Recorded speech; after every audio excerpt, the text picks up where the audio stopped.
Quelle est la personnalité de ta marque? Et surtout, est-ce qu'elle en possède au moins une? Et comment faire en sorte de créer une personnalité qui soit forte et impactante? Voilà tous les éléments qu'on va voir ensemble dans cette vidéo. Et avant de commencer, si tu aimes mes vidéos, abonne-toi et n'oublie pas de cliquer sur la cloche pour ne pas rater les prochains épisodes. Je publie chaque semaine des formations 100% gratuites pour les entrepreneurs et ce sera le meilleur moyen pour toi de m'encourager à poursuivre ma démarche. Salut YouTube! Aujourd'hui, on va traiter d'un sujet qui est relativement laissé de côté en général par les marketeurs, mais surtout les entrepreneurs, lorsqu'il s'agit de créer une bonne image de marque. Ce sujet, c'est la tonalité, disons la personnalité que tu vas donner à ta marque. Donc admettons, tu es un produit, un service, même une entreprise ou alors du personal branding. Comment est-ce que tu crées une personnalité forte? Comment est-ce que tu la fais sortir du lot? Donc précédemment, on a déjà vu qu'il fallait bien analyser ton marché, qu'il fallait connaître quels étaient tes clients cibles, quels étaient tes concurrents afin de pouvoir te positionner. On a aussi vu ensemble comment définir ta mission, ta vision, tes valeurs, ton storytelling. Et aujourd'hui, on va mettre en place du coup la personnalité de ta marque ou du moins comment la faire ressortir un peu plus. Ça va être une vidéo qui est relativement courte parce qu'en fait, il n'y a pas grand chose à dire par rapport à ça. Le but étant pour moi que tu comprennes rapidement et facilement le point clé qui va te permettre de faire ce travail à ton tour. Et du coup, je te parle pas de personnalité pour rien. Une marque, c'est vraiment un individu à part entière et en tout cas, c'est la façon dont tu dois traiter la tienne. Donc, on va vraiment se mettre dans la peau d'un humain et se dire quelle image dégage ta marque, quelle est sa personnalité, à quoi est-ce qu'on pourrait l'identifier. Et j'attaque donc directement par les exemples concrets. Plonge-toi des années en arrière, donc quand tu étais au collège, vraiment tu étais jeune étudiant. Au collège, il y avait plein de catégories d'individus dans l'école. En général, elles sont faciles à reconnaître, collège, lycée, peu importe. On va avoir d'un côté ce qu'on pourrait appeler les geeks introvertis, donc vraiment ceux qui jouaient aux jeux vidéo, qui ne parlaient que de ça et qui étaient vraiment dans leur coin un peu renfermés sur eux. On aura aussi plutôt les sportifs populaires, donc eux en général ils sont plutôt bien dans leur peau. Le sport les aide vraiment à se développer, à être plus extravertis et plus facilement en relation avec les autres. On avait aussi pourquoi pas en général des petits groupes de nanas qui étaient soit les filles les plus populaires de l'école, soit même des groupes de filles qui traînaient entre elles. Donc c'est une autre catégorie d'individus. Alors de mémoire aussi souvent il y a des groupes de skateurs, donc eux bien évidemment ils font du skate, ils portent souvent des baggy assez longs, des vêtements plutôt amples. C'est des personnes qui ont des cheveux assez longs aussi en général, ça va avec leur style. D'un autre côté, plutôt rare, mais ils existent aussi, on va avoir tout ce qui est un peu gothique, style emo, peut-être même un petit peu punk. Donc ces individus un peu dark dans leur personnalité, mais qui vraiment du coup ont une image vraiment forte, qui dégage quelque chose vraiment de différent des autres. Tu trouveras bien souvent des individus un peu BCBG, donc des gens qui ont peut-être un peu plus d'argent que les autres, qui s'habillent de façon un peu plus classique, un peu plus mature, un peu plus adulte du coup. Et en fait, de cette manière, je pourrais te citer plein de catégories d'individus différents.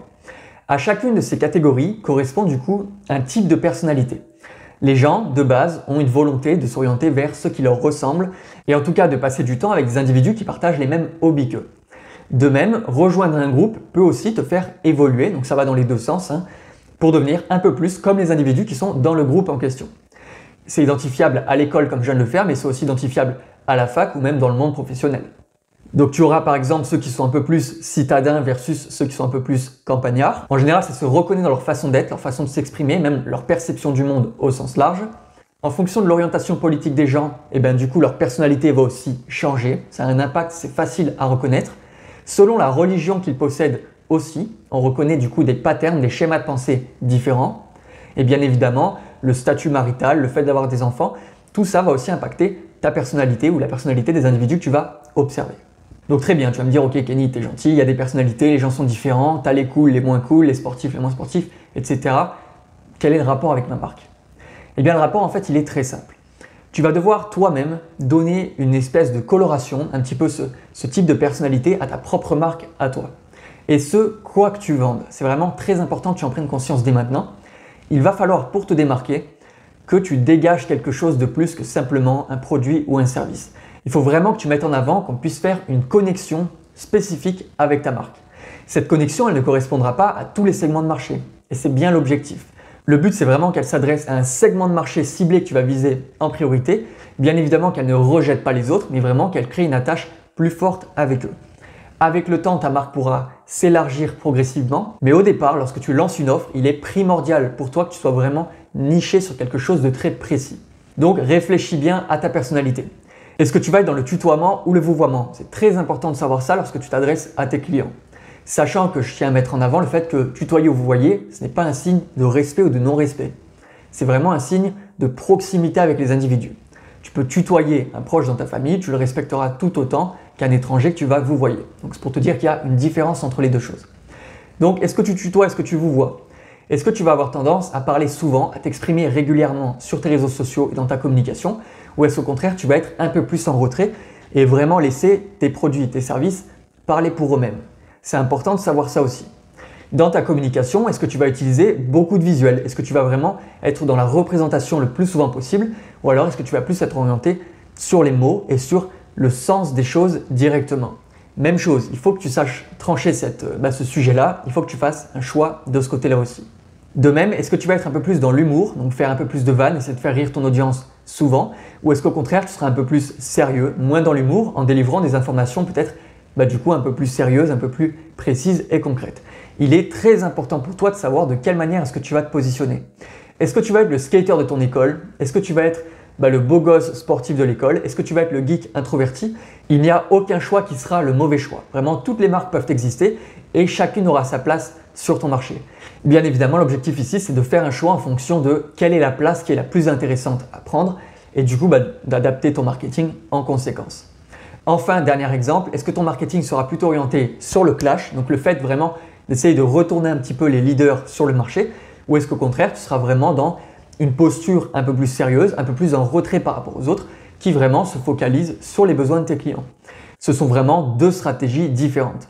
Et il va falloir que tu saches réfléchir à toutes ces choses-là. Il faudra que tu te poses et que tu te dises de quelle manière est-ce que moi-même je travaille, comment est-ce que je peux m'exprimer, et surtout, si je ne corresponds pas vraiment à l'image que je veux donner de ma marque, comment est-ce que je dois m'adapter pour que la personnalité de ma marque dégage quelque chose de différent. Je vais te donner enfin deux exemples d'entreprises pour vraiment cadrer ce sujet et on en aura fini pour aujourd'hui.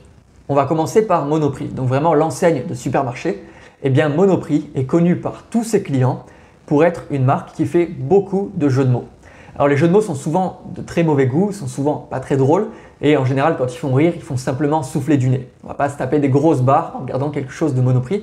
Néanmoins, leur humour est présent sur toutes leurs canettes, tous leurs sacs plastiques et tous les emballages où vraiment la marque Monoprix est mise en avant et où on ne vend pas du coup une autre marque que celle de Monoprix.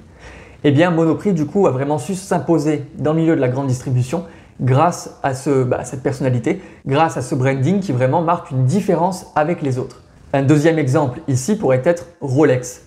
A l'inverse, c'est une marque très discrète, vraiment qui laisse parler le côté luxueux de ses produits et qui va être vraiment en retrait par rapport à son marché. Cette décision, elle n'est pas prise à la légère et surtout elle n'est pas prise pour rien. Rolex s'impose dans le milieu du luxe. Or, dans le milieu du luxe, il y a des codes vraiment spécifiques. Donc pourquoi je te parle de ça? Justement pour te dire qu'une fois encore, faire de l'humour, c'est pas toujours très bien. Au contraire, parfois, c'est même un très mauvais choix. Et Rolex marcherait beaucoup moins bien s'il était là pour faire rire son audience qui recherche au contraire quelque chose qui va vraiment valoriser leur statut et mettre en avant leur richesse personnelle.